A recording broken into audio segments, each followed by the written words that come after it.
Aglaé Ebori, vous êtes lauréate du prix Caritas Photo Sociale. Pouvez-vous commencer par vous présenter? Je suis photographe depuis déjà une vingtaine d'années et j'ai mon travail évidemment d'auteur que je développe depuis ces années. Et en parallèle, je suis aussi photographe de commande, presse, corporate, reportage. Pouvez-vous nous présenter le projet qui vous a valu ce prix? C'est un travail qui s'intitule Odyssée.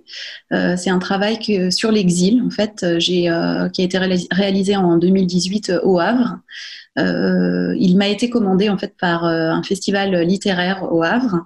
Donc j'ai travaillé en résidence et j'ai suivi pendant plusieurs semaines des personnes en situation d'exil au Havre. Et voilà, j'ai documenté leur quotidien.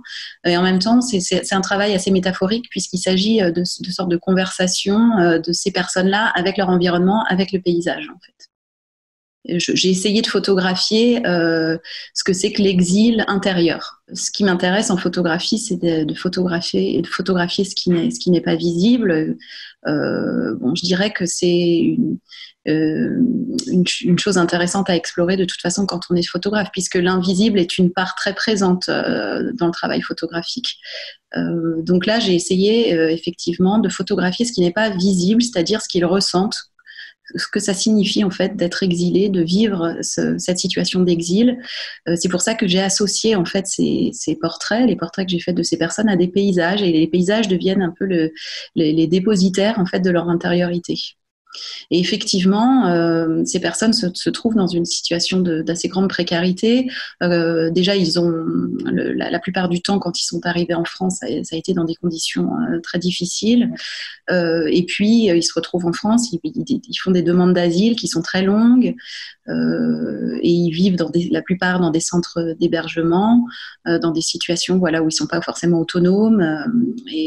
Donc il y a une précarité qui est à la fois matérielle et puis surtout une précarité par rapport à leurs projets d'avenir, par rapport à leur futur.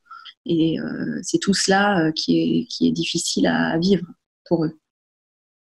Qu'est-ce qui, selon vous, a séduit le jury du prix Caritas Photo Sociale dans ce projet? Peut-être que c'était une façon déjà de présenter la précarité d'une autre façon, c'est-à-dire qu'effectivement, mes images ne montrent pas véritablement la précarité. Ce sont des portraits qui sont soit en intérieur, soit en extérieur, mais il y a pas la précarité n'est pas visible en fait.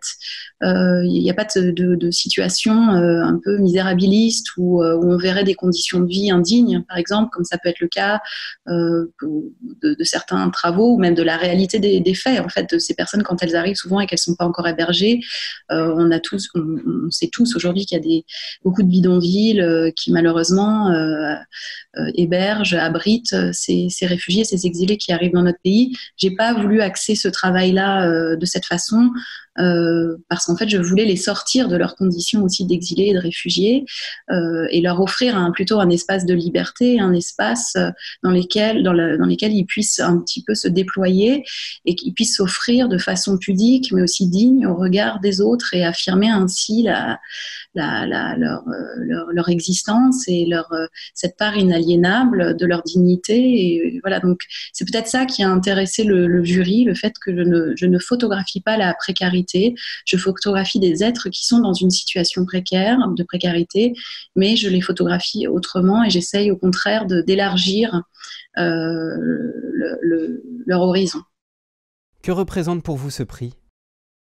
Je suis assez évidemment heureuse et fière d'être la lauréate de cette première édition du prix Caritas Photo Sociale. Et je pense que ce qui est bien, c'est que ça va mettre en lumière en fait des travaux photographiques sur ce genre de sujets, qui sont des sujets bien évidemment cruciaux et de société, mais qui sont peut-être souvent c'est difficile pour une société de se confronter à ce genre de difficultés en fait qui nous concernent tous. Et on peut être de temps en temps submergé en fait par toutes ces informations, toutes ces situations difficiles pour toutes ces personnes. Et peut-être qu'à un moment, ces sujets peuvent subir un peu cette invisibilité due peut-être à la quantité aussi de problématiques de ce genre dans nos sociétés. Et je pense que de le lier à un prix photographique qui essaye de mettre en lumière aussi des écritures photographiques assez contemporaines, ça va permettre de réunir un peu le public de la photographie photographie et puis les acteurs en fait de la sociaux qui essayent de venir en aide à toutes ces personnes en difficulté, et peut-être que ça va apporter un éclairage un petit peu différent à toutes ces problématiques. Je me réjouis en fait de ce prix aussi parce que je trouve qu'en tout cas pour une première édition, c'est un prix qui est très bien doté pour un photographe, c'est quand même très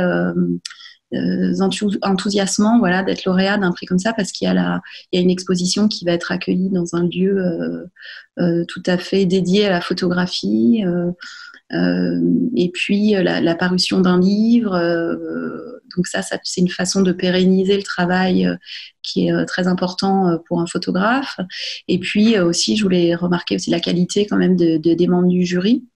Et l'implication du jury, l'implication des partenaires. Donc je trouve que pour une première édition, c'est très réjouissant, voilà, de voir que des projets comme ça peuvent se monter avec cette exigence. La photographie a le devoir de nous rendre la vue quand nous sommes atteints de cécité. Est-ce le cœur de votre démarche de photographe ? La particularité, mais peut-être aussi la difficulté, c'est que finalement, on vit dans un monde d'images. Nous sommes en permanence, tous les jours, en relation avec des images et nous sommes habitués, très habitués en fait, à l'image.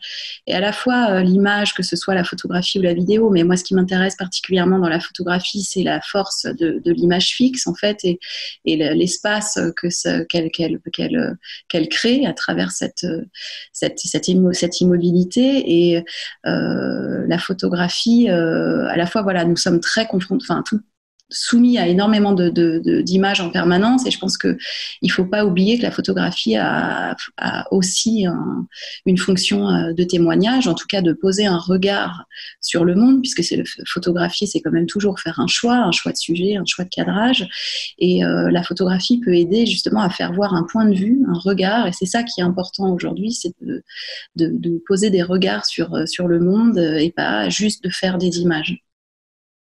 Comment avez-vous établi le contact avec les personnes photographiées pour Odyssée ? C'est vrai que pour Odyssée, j'ai suivi ces personnes pendant plusieurs semaines. Donc effectivement, j'ai établi des liens assez particuliers avec toutes ces personnes, et que c'est une part très importante en fait dans l'élaboration de ce travail, puisque pour moi, en tant que photographe, mais aussi en tant que personne, ça me semble toujours très compliqué pour ce genre de sujet d'effleurer en fait juste les gens et de ne pas donner suite. Enfin, l'élaboration du lien va apporter forcément quelque chose au travail. Il faut qu'il y ait une confiance qui s'installe. Et puis moi, je prends plaisir en fait à les photographier plusieurs fois, à les observer véritablement, à les regarder, et puis de cette façon à trouver au fur et à mesure la distance juste, puisque c'est ça en fait qui est vraiment le plus important pour moi, c'est de trouver la distance dans le cadre, mais aussi vraiment physiquement, trouver la bonne distance pour que ce que je cherche à mettre en lumière apparaisse. Et ça, c'est un travail très ténu qui se fait progressivement, et qui bien sûr nécessite le lieu, le moment, la lumière, évidemment, qui vont tout ça va permettre en fait qu'à un moment la photographie se fasse, la photographie se construise. Et donc c'est vrai que j'ai des liens assez particuliers avec ces personnes, que je continue ensuite je continue à prendre des nouvelles, et j'ai continué aussi à travailler avec eux sur un projet ultérieur. Et bien entendu, la relation humaine est très importante dans ces travaux. Comment ces personnes ont réagi en découvrant le travail réalisé ? Pour Odyssée, ce qui a été particulier, c'est comme je vous le disais, ça a été donc ce travail a été réalisé dans le cadre d'une commande de la Ville du Havre, du Festival Le Goût des Autres, et qui était prévue pour une projection unique en fait pendant le festival, avec un groupe de musique qui accompagnait en fait ce film photographique, parce que c'était un film photographique de 41 minutes. Toutes ces personnes photographiées ont été conviées, bien entendu, à cette projection. Et donc, ça a été un moment assez de communion, j'ai envie de dire, assez fort, où avec le public et ces personnes-là, on a pu partager ce moment qui leur était dédié, puisqu'en fait, ce film de 41 minutes leur offrait 4-5 minutes par personne, où ils pouvaient évoluer, où tout le monde a pu les regarder. Et donc, ça a été un moment assez fort. Et donc, bien entendu, ils étaient complètement partie prenante du résultat. Et je les ai associés aussi à l'élaboration des photographies, puisqu'on a décidé ensemble des lieux où on allait faire les photos pour que ça fasse sens pour eux. Ils m'emmenaient dans des endroits qu'ils appréciaient. Moi, je leur faisais des propositions et en fait, on a construit ce travail ensemble. Qu'est-ce que la photographie peut apporter au travail des associations comme le Secours catholique Caritas France ? Véritablement, de toute façon, le travail sur l'image est important parce qu'il il peut pas remplacer le travail véritable qui est fait de toute façon du Secours catholique comme du réseau Caritas. C'est un travail d'abord sur le terrain avec des salariés puis beaucoup de bénévoles qui viennent en aide à ces personnes-là. Donc évidemment que l'essentiel de leur utilité, de leur travail se situe sur le terrain, mais bien entendu de temps en temps il faut pouvoir communiquer puisqu'on sait que il faut mobiliser la société, mobiliser des partenaires et que ça se fait grâce à l'image pour que leur action puisse véritablement être visible. Et donc, le support de l'image est très important pour toutes ces associations, pour mobiliser la société, mobiliser des partenaires éventuels. Donc, je pense que c'est vraiment voilà, une association qui de temps en temps est inévitable, tout à fait souhaitable et nécessaire pour que leur action puisse perdurer dans le temps et continuer à être pérenne et puis pour continuer encore à pouvoir venir en aide à toutes ces personnes.